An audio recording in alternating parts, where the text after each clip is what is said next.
بسم اللہ الرحمن الرحیم۔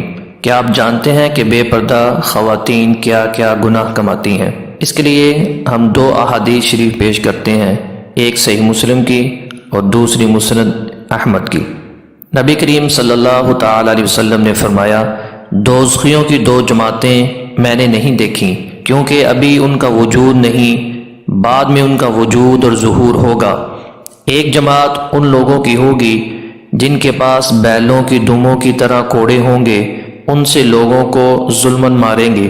دوسری جماعت ایسی عورتوں کی ہوگی جو کپڑے پہنے ہوئے ہوں گی مگر اس کے باوجود ننگی ہوں گی۔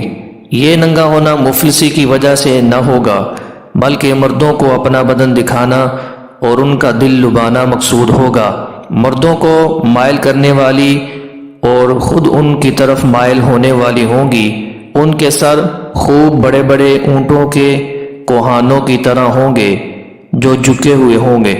یعنی دل لبانے کا دوسرا طریقہ یہ اختیار کریں گی کہ اپنے سروں کو جو دوپٹوں سے خالی ہوں گے مٹکا کر چلیں گی، جس طرح اونٹ کی کوہان تیز رفتاری کی وجہ سے زمین کی طرف جھکتی ہے۔